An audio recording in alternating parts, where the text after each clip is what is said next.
Well, as we enter the home straight in this series of Breaking the Big Three, it's been all about Europe this season, but today we're going to go one more time for the last time with 2/3 of the Big Three as we take on Galatasaray and Fenerbahce.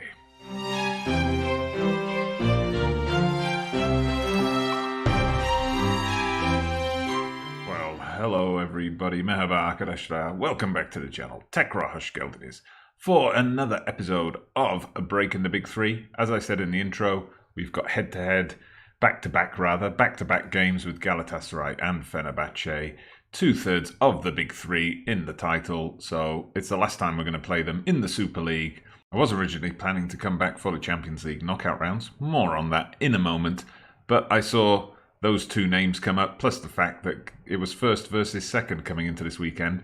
However, as you'll see from the table over here, Besiktas have already played their match this weekend and won, which means Galatasaray are currently third, and hopefully they're still going to be third at the end of the episode. But it's been quite a long time since the last episode, so I'm just going to run you through what we've been up to. So in that last episode, we took on and beat Bayern in the Champions League, and then we took on Osmanlıspor, who was second place at the time. So then in the cup, we played Karşıyaka, dispatched them quite easily, Karabükspor, and we've just beaten Bursaspor in the quarter-final over 2 legs to set up a semi-final with Galatasaray. So today's league match will not be the last time we play Galatasaray. However, what you will see down here, the second leg of that semi-final, comes right on the heels of our final game with Besiktas. So that could be another episode there. In the league, you see a distinct lack of red. We're still unbeaten so far this season. We did have a little wobble here, 2 draws in a row, 0-0 with Göztepe and a 2-2 with Kasımpaşa, where we had to fight back from behind from 2-1 down. After that, it's been plain sailing. Bursaspor, who we beat quite handily in the cup, we beat quite handily in the league as well, 5-0 at home. We dispatched Başakşehir here, 2-0. We had an 8-0 win over Flamengo, Brazilian giants Flamengo, in a friendly. Maybe a meaningless friendly, but still that was impressive nonetheless. Then we won away to Trabzon.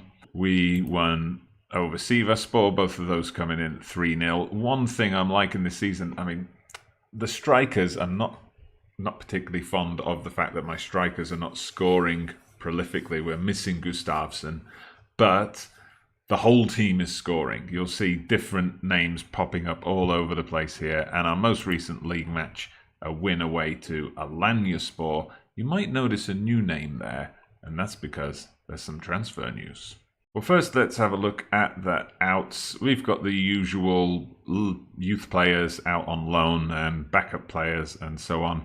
2 departures of note. Ibrahim Sumer.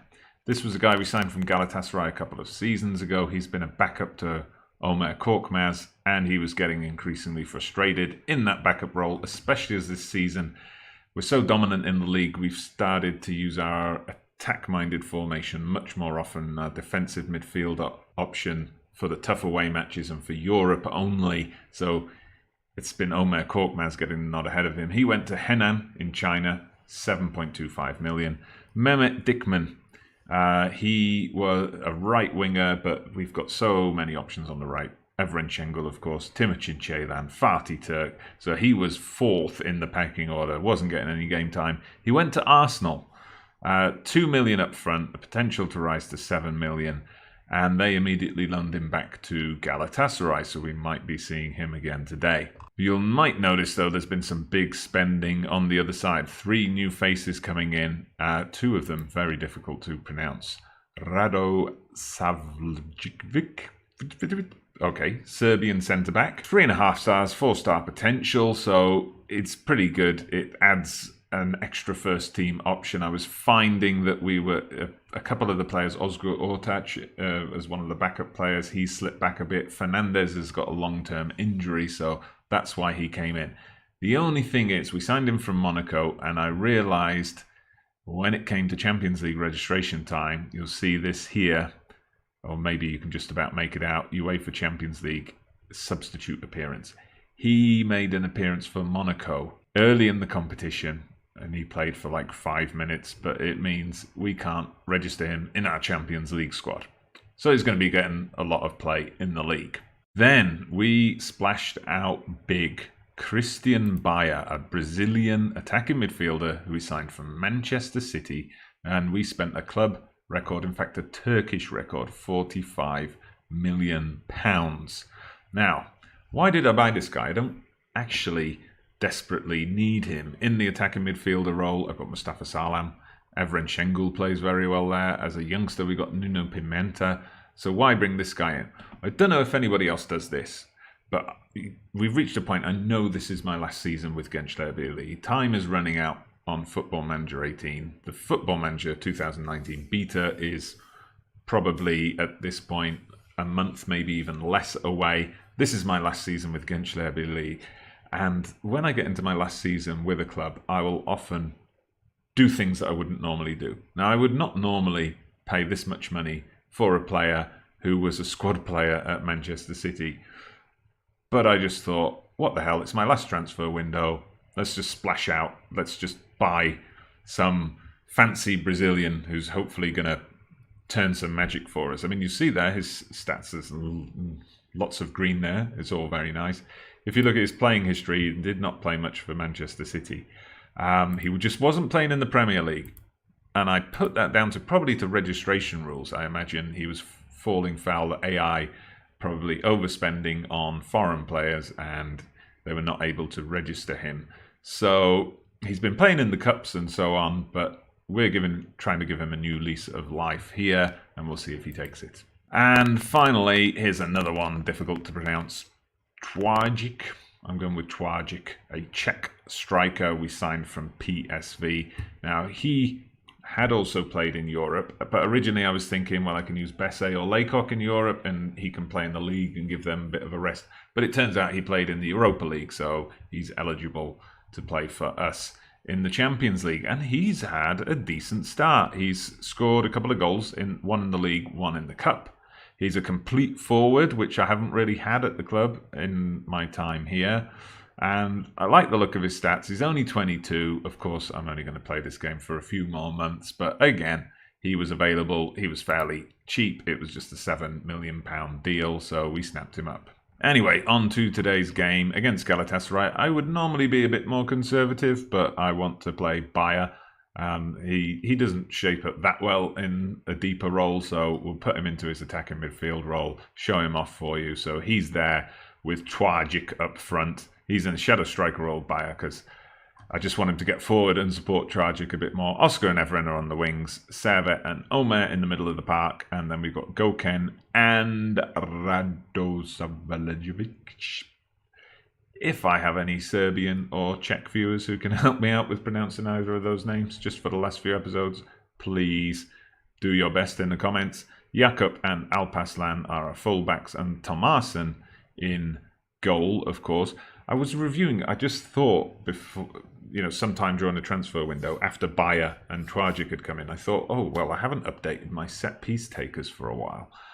And when I had a look at those, I then realised, I probably should have noticed this before, that Tomasen has a rating of 12 for free kicks, he's actually one of our better free kick takers. So I have put him on the pecking order. He's like third in the pecking order on free kicks, so that could be something fun to see if that happens. That's probably going to come back to bite me in a Champions League match, isn't it? Anyway, let's get on with the match. Into the dressing room then, we're going to tell the team to do it for the fans. Why is Evren Şengül looking stressed? I forgot to mention actually with Evren Şengül, he was subject to intense speculation about a transfer to La Liga, and Barcelona were coming in with a high number of bids for him. We managed to hold them off. I got Evren tied down to a new contract. Again, this is something, because it's the last season of the game, when players are coming up to me asking for new contracts, I'm dishing them out like candy. I just say, okay, fine, whatever you want. You want a new contract? Yeah, let's go for it. I'll give you a bumper pay rise. Yeah, 20% yearly wage rise, no problem. Because I know I'm not going to be around to see it happen. So hopefully my squad's going to be much happier this season than they have been in past seasons, and that's going to help us out in the Champions League. Oh, dearie me. There you go. It's come back to bite us. Mehmet Dikmen, the player who couldn't get a game for us, sold him to Arsenal, loaned back to Galatasaray, and just to rub it in, he's scored off a bloody free kick and all, hasn't he? How many free kicks have we seen scored in Football Manager 2018? 5. And that's not just here, that's across all saves on YouTube. And one of them's just come up against me. That is not good at all. We're going to have to demand more from the team here. And I see Oscar's just picked up a knock. Oh, we've got a penalty. Yes, Omer Korkmaz cynically chopped down. And is it going to be Bayer to take the penalty here? It looks like it is. Come on, Bayer, what are you going to do? There we go, his first goal for the club. Great stuff. First ever goal for Genclerbirligi, and you've seen it right here on the channel. Let's have a look at the penalty again. Very calmly slots it into the bottom corner. Keeper doesn't have much of a chance of saving that. Oscar's got a potential head injury. Well, we'll let him stay until half-time, and then we'll take him off. Have a bit of a shout at the players at half-time for not being good enough. By the way, we are on a huge, massive Super League unbeaten run. We're closing in on 40 games, I think. Overall, if we win today, we set a club record 25 games unbeaten. Of course, our only defeat this season coming to Feyenoord in the Champions League. Quite frustrating that. It would have been nice to get through the season completely unbeaten, but we're on target to do that in the Super League. So I'm going to bring on Timothy Ceylan. No, Timothy Ceylan's a right winger. I do not have anyone to play on the left, do I? Well, we're going to put Ceylan on then in place of Oscar. He's probably going to be horrible in that position, but he'll manage somehow. We'll put him on an inside forward. I'm sure a player of his caliber is going to be able to work it out. Okay, so I told the team that I'm not happy with them. That's fired most of them up, except for Javan, who's just coming on, of course. We kick off for the second half. Come on, let's press home our advantage here and get that win. Okay, here we go. Corner for us. Bayer takes it. It comes back to him, but he's beaten to the ball by the Galatasaray player. And Galatasaray got the chance for a quick counter-attack. Let's see what they're going to do here. They overhit that, and Radoslav Labadic gets the ball. We've got the attack now. Jakub out on the right. Just patient build-up. This is what we like to see. Bayer's dropped deep to get it. Timochin picks it up, cuts inside. Tragic. Evren. Oh, I thought that was in. Goalkeeper was a bit dodgy there, has to be said. Interesting to see Twagic setting that up. Maybe that's because of the complete forward setting. He went for this assist rather than... Oh, and there we go. It's another day for first. Radoslav Balabadelic has just scored his first goal for the club. So there you go. 2 goals and 2 first ever goals for Genclerbirligi. Exclusively for you here on the channel today. Fantastic, we've now got the lead. Tell the team to concentrate, we don't want to let this slip. Right, here we go, chance to make it 3-1. Omer's shot is blocked, he plays it out to Twagic, knocks it out wide to Alpaslan, back to Twagic again. Oh, and he threads that in. Threads that in at the near post. Has to be a question mark over the goalkeeper for leaving that gap open.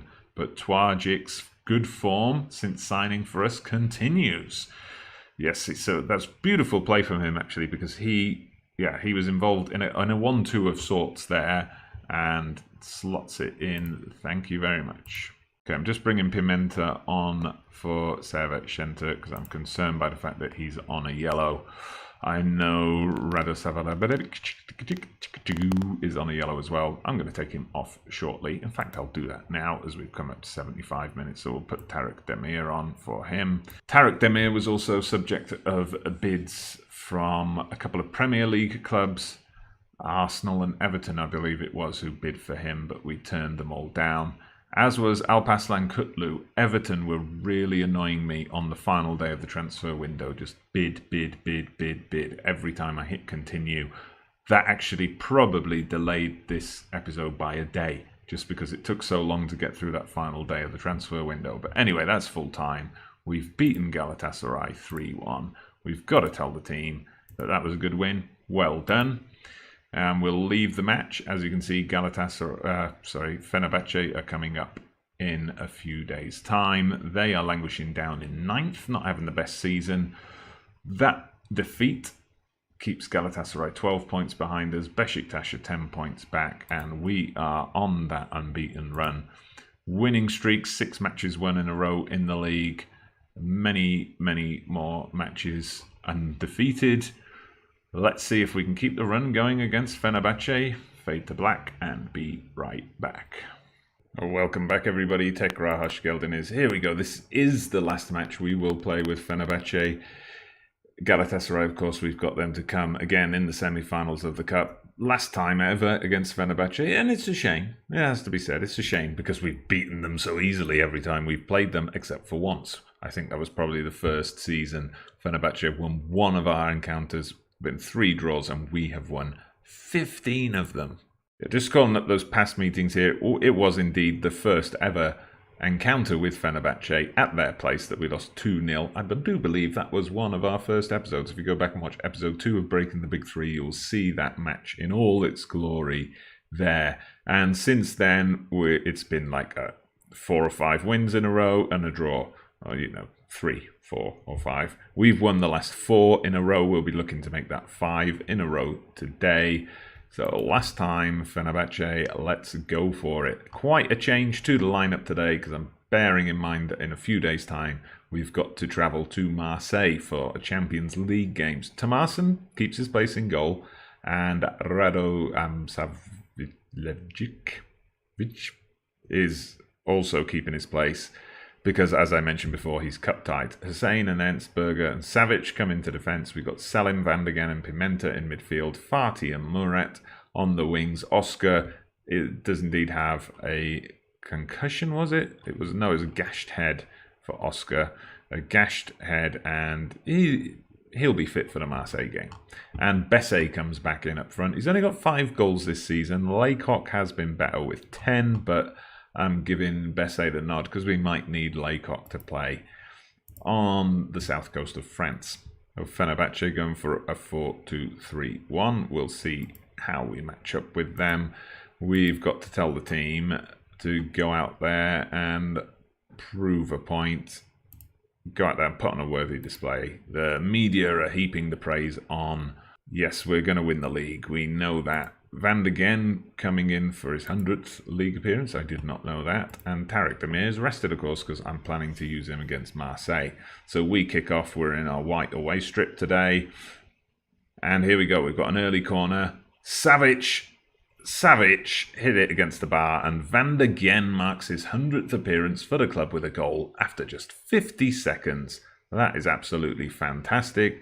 Look at that. Savic thunders it onto the upright, and then Van de Gen gets the simplest of tap-ins. Good stuff. And here we go. We're straight into another attack. Pimenta almost made it 2-0 on 2 minutes. Wow, pretty action-packed start to the game.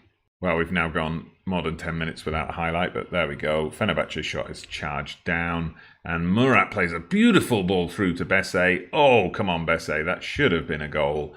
That should have been 2-0 right there. And here we go, on the half-hour mark, we get another highlight. Ernstberger has the ball on the wing, gets across him, but it's half cleared. Only as far as Van de Gen. And we're going to do the patient build-up play. I do notice my midfielders tend to play with their backs to goal a lot. I don't know if that's to do with their roles or just the particular players and how they like to go for it. Murat whips the cross in. Fatih at the far post. Saved by the keeper, I think. It looked like there could have been a penalty shout there, but it wasn't given. We've got to watch out, make sure Fenerbahce don't sneak a goal before half-time. Here we go, though. Murat's got it again. He's a brilliant backup player, Murat. Always does well when he comes into the team. Not really a first-team guy, but a good, dependable backup. Anyway, here's Besse. Gets it to Fatih, clips the top of the crossbar. When is the second goal coming? It's got to be coming soon. We've deserved it so far. That does make me worried that we're not going to get it. Well, that's the half. We've done a great job of restricting Fenerbahce so far. They've just had the one shot, which was that charged down shot. It is a little bit frustrating that we're not converting our chances into goals. We've got to tell them not to get complacent, and I've got to tell Fatih Turk that we are a bit disappointed with him. Okay, he's fired up. Most of them have reacted well to the team talk, so let's get out there and tie this up. Let's get the extra security of a second goal, please. Here we go. We've got the corner, and Besse's shot is blocked, but we've still got the ball. It comes out to Selim. Good play there to get there before the defender did. Patient build-up from us. We've got a Serbian duo in the centre of defence today, I've just realised. And here we go, playing it through the middle. Pimenta knocks it out to Murat. Murat's got Ansberger here. Ansberger back to Murat. Murat's cut in, and Besse, finally we get the goal. Beautifully worked goal, it has to be said. Loved that patient build-up. Loved how Murat picked the ball up again here after playing it out wide. He just picks the ball up inside the box. Little cross there. Besse gets up for the header. Fantastic goal. That's what we like to see from this Genclerbirligi team. Couple of substitutions from us. I'm bringing the young Spaniard Damien Gascon on for Van de Gen, who's done enough on his 100th appearance for us, and Laycock comes on for Besse. Let's see if they can add to the scoreline before the 90th minute. One more substitution, then we're going to take Savic off as well, put on Gökhan Gül. Just because Gökhan Gül, he does cry a lot. If he misses more than like 2 games in a row with no action, he'll immediately be in my office complaining about it. Anyway, here we go. Potentially the final chance of the game here. Hussein knocks it towards Laycock, comes back to Pimenta, who cannons one off the crossbar. Very good strike from him. But the third goal was not to be, and I think that's going to be it. This is probably the end of the match. Referee's going to put Fenerbahce out of their misery. They beat me once, but never again after that. We hold a fantastic win. 16 wins over Fenerbahce in 20 matches. Got to be happy with that. That is definitely one part of that big three. Thoroughly broken. So just to have a look at the table then, that puts us 13 points clear in front. Of course, Besiktas are still to play this weekend, but we're looking good for the title. We've only dropped 6 points all season. I'm targeting an unbeaten season for this final season in the Super League. As you can see here, Marseille, that's our next match coming up. It's in 4 days' time, and that's going to be the next episode, the 2 legs against Marseille. We've got Galatasaray in the semi-final of the Cup. We're possibly going to feature the second leg of that. We'll see how things pan out. But that's the end of today's episode. I hope you enjoyed those 2 wins, those 2 final league wins, over 2/3 of the big 3 there. And what do you think of the transfers? Do you think it's worth the risk? Is the gamble going to pay off? Spending big on Bayer, is that going to make a difference for us in Europe? Watch us get knocked out in the next episode now. Anyway, please make sure you subscribe to the channel if you haven't done so already. Hit the like button for the video. Drop me a comment as well. Those are always appreciated. And we'll be back soon, probably in 2 days' time, real time, for the Marseille games. So make sure you tune in for those. I'm Dodgy Gamer. See you again soon.